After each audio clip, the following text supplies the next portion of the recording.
અત્યારે કોઈ હામામાં કોઈને ભરોસા જ નથી. આવું એ શું કામ બોલ્યા છે એટલે પણ બોલ્યા, હવે શું કરવાનું યાર. મારી એક આવી થઈ, હું તો તરત માફી માગી લઉં, આપણે વળ નહીં ખાવાનું ખોટું. ખાખરાની ખીલખોડીઓ યારે કોઈ ખોટું પછી વળ ન ખવાય. આંબાનો કોઈ હોય તોય એને કહેવાય કે ભાઈ વાંધો નહીં.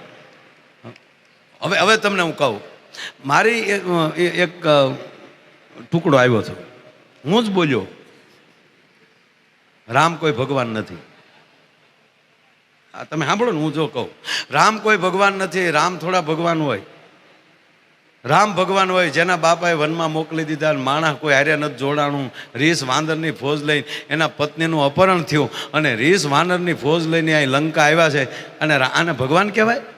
એટલો ટુકડો આવ્યો છે.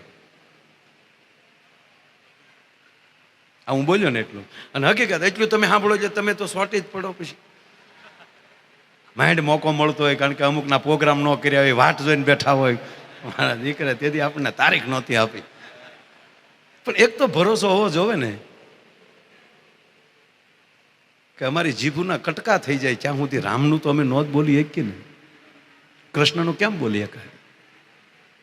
હવે આ વાત રાવણ કરે છે.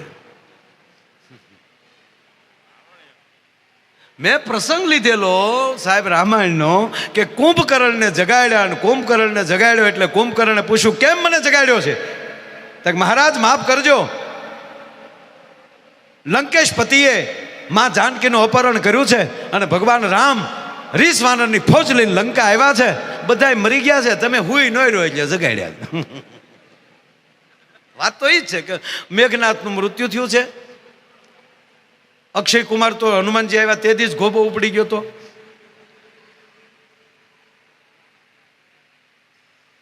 એટલા દિવસથી યુદ્ધ ચાલે છે. આ વાત કરે છે ને મેઘનાથને, એટલે રામાયણનો સુપ્રસિદ્ધ પ્રસંગ છે.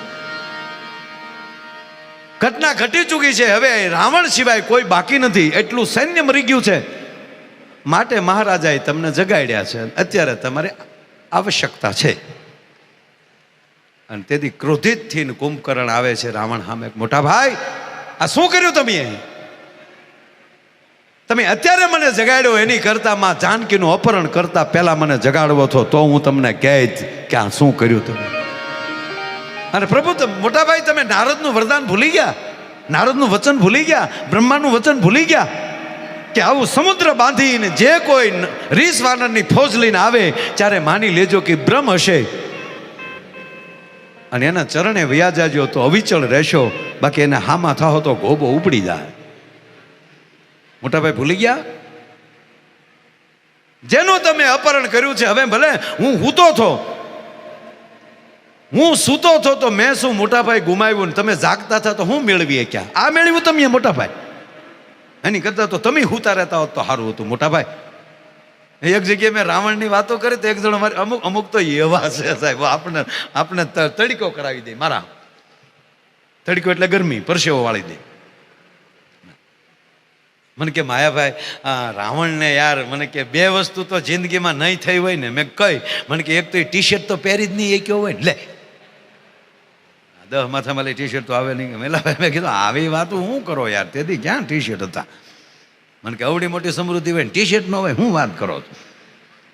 એટલે ભાઈ હશે. મેં નહીં પહેરાણું હોય. મને કે બીજી વાત એ, મને કે પડખા ફેર તો હુંય જ નહીં એ કયો હોય, લે કારણ કે આમ 10 માથા હળ પીડ્યું એમ જ પડે ને તો આમ કાં સીતો હૂતો હોય ને કાં બઠો. મેં કીધું તું લંકામાં હું નહોતો તે દી હારે, તો આવું હું પૂછો અમને? મૂળ વાત એટલી કે ઈ રાવણને કુંભકર્ણ કહે છે કે મોટા ભાઈ તમે જેનું અપહરણ કર્યું છે એ સીતાજી બીજું કોઈ નથી, જગદંબા માં જાનકી છે, અને જે રામ આવ્યા છે એ પ્રભુ રામ પોતે છે. માટે હું તમને વિનંતી કરું છું, હાલો હું તમારી સાથે આવું અને ભગવાન રામના ચરણમાં વયા જાય. એ એટલા બધા દયાળુ છે, માં જાનકીને સોંપી દઈએ તોય આપણી ઉપર કૃપા કરશે. અને ત્યારે રાવણ ક્રોધિત થઈને બોલે છે, હે કુંભકર્ણ, મારા દુશ્મનની આગળ સ્ત્રી લગાડેશ, મારા શત્રુને તું ભગવાન કે છો? રામ શેનો ભગવાન?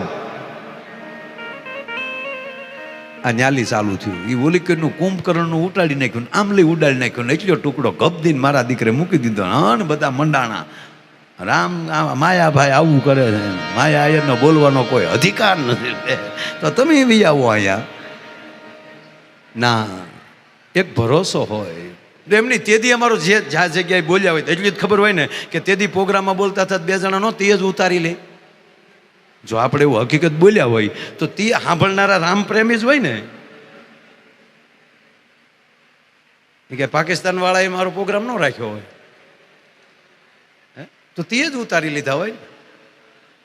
મારો કહેવાનો સૂર એ છે, હામાં ભરોસે જે જીવતા હશે ને તો વાદ વિવાદ નહીં થાય, સંવાદ સાથે દુનિયા ચાલતી હશે ને તો જીવન બહુ ઉજળું થશે. ભલામાં મારો કહેવાનો અર્થ એ છે કે જ્યાં ભાવ હશે, લાગણી હશે, પણ પીડાયની વહમી વાતું કોઈ દી ફેરું ને ન ભણાય, પણ હેતુ હશે જેને અહીંયા કર્યા એ તો જોખમ જાણી જાય. ભાઈ એને ભરોસે રહેવાય. આ દુનિયા છે એ ભરોસાની છે, દુનિયા છે એ આનંદની છે, અને આનંદ અને ભરોસા સાથે આજનો આવો રૂડો જ્યારે કાર્યક્રમ છે, કારણ કે ભરોસા સાથેનો પ્રોગ્રામ છે ને.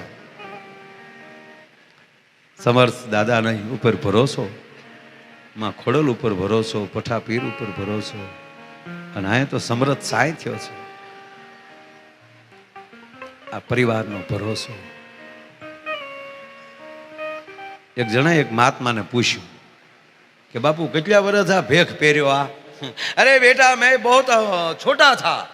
ઓ બેટા, हमारा उस्ताद ने तालियों थी बताओ,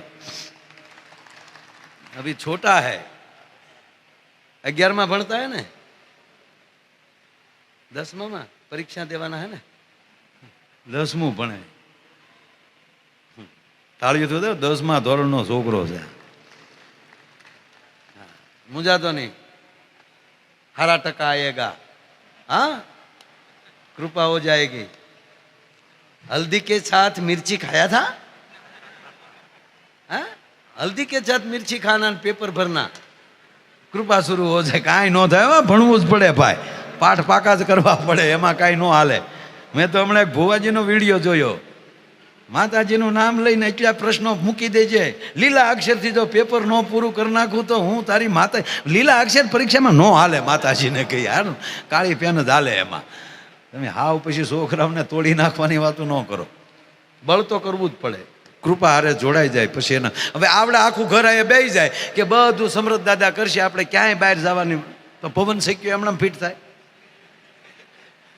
ના.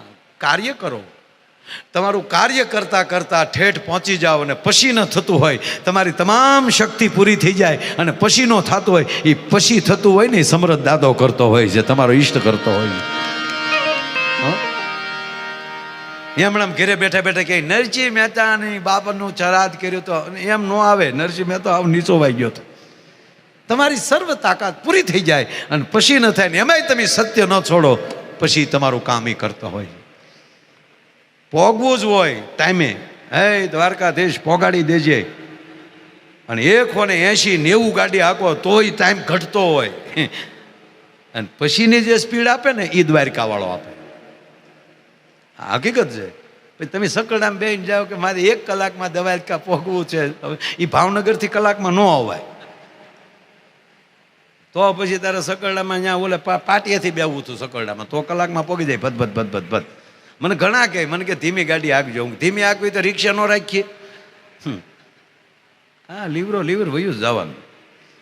બધાને નથી કહેતો, એ હાલે એટલું જ થાય પાછું ડફ દે. તમને કેટલી બ્રેક છે એના ઉપર હાલજો ભાઈ.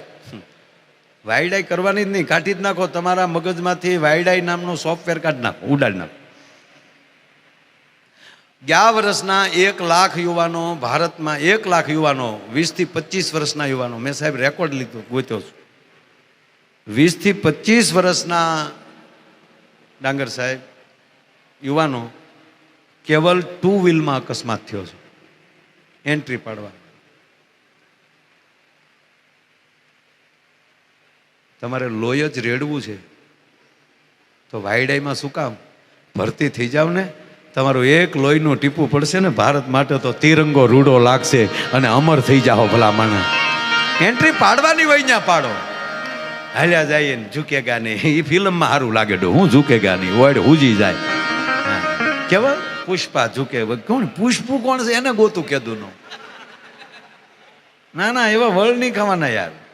હા, આપણે આપણી રીતે જ હોય. નહીં રીતે નહીં, કોકને હારે રહ્યો, આપણી રીતે ન રહેવાય. મહારાણો પ્રતાપ કોઈ દી નથી બોલ્યો આવું. મહારાણો પ્રતાપ રોતો હતો સાહેબ. એ ક્ષત્રિયો, એ રાજપૂતો, એ ભારતીયો, એ મારા ભારતના યુવાનો, મારી સાથે જોડાઓ, મારી સાથે આવું બોલતા હતા. આવો મારી સાથે આપણે ભારતનું નવું નિર્માણ બનાવીએ, તો જ એની મૂર્તિઓ પૂજાતી હોય ને અહીંયા સાહેબ. હું રાણાએ વાયડાઈ કરી હોય એમ કહો તમે? મારો રાણો વાયડાઈ ન કરે. એ દુશ્મનને એકવાર તો મોકો આપે જ તે, જા દોસ્ત તને જવા દઉં છું એકવાર. હે, તમે સાંભળી લેજો. આ જો એવી કોઈ વાત નહીં, બસ એને આવકાર. મહારાણો પ્રતાપ કહેતો જાગો, મારો વિવેકાનંદ કહેતો હતો જાગો યુવાનો, ભારત માટે કાંઈક કરો. જે જગાડવાનું વાત કરે ને એ વૈયા પછી પણ એ જાગતો હોય છે રાષ્ટ્ર માટે. એની મૂર્તિઓ પૂજાતી હોય, એના નામના રોડ બનતા હોય. રાણાએ કોઈ દી મૂછ ઉપર ખોટો હાથ નહોતો નાખ્યો. પોઠા પડતા હતા કે હા હા હા, ઉલ્લી ઉલ્લી ને અકબર ભેગા જવા મળ્યા. પત્ર લખી નાખ્યો હતો, અકબર હું થાકી ગયો, હું પરાજય નથી સ્વીકારતો અકબર તારી સામે, પણ બુદ્ધિકોટાથી લઈ અને દિલ્હી સુધી તમામ રજવાડા તારી ભેગા વયા ગયા છે. એના સંતાનો લહેર કરે છે. આજ મારા સંતાનો ખડનો રોટલો ખાય છે, ખડ ખાંડી ખાંડીને ખવડાવે છે. એ માં ભારતી, એ એકલિંગજી, તારી સાથે ચાલવાનું આ પરિણામ. આખર સંતાનોની પરિસ્થિતિ જોઈ અને યુવાનો જે ન સાથે બહુ જોડાણા, વંદન કરું છું પૂંજા ભીલને, વંદન કરું છું માનસી ઝાલાને. 21 નામ છે એવા. વંદન કરું જયમલ રાઠોડને, વંદન કરું એના ભત્રીજાને. જયમલ રાઠોડના 2 પગ કપાઈ ગયા, ઘોડો કપાણો, 2 હાથમાં તલવાર, 2 પગ નહીં. અને હલ્દીના એમ કહેવાય યુદ્ધના મેદાનમાં એના ભત્રીજાને હાથ કરે, બેટા એનોય ઘોડો કપાણેલો છે. અને ભાઈ ભત્રીજાએ દોટ દીધી અને કાકાને જયમલ રાઠોડને ખંભા ઉપર લીધા. અને 2 હાથમાં જયમલ રાઠોડના હાથમાં ખંભા ઉપર બેઠા છે ને એની તલવારો હાલે છે. અને 2 ભત્રીજાની તલવારો હાલે, એક હારે 4 તલવારો હાલતી હતી. અને તેથી હાથીની અંબાડી ઉપર બેઠેલા અકબરે ન્યા બેઠેલા એની બાજુમાં બેઠેલા માનસી રાઠોડને એટલું પીધું, मानसी जी जहांपना,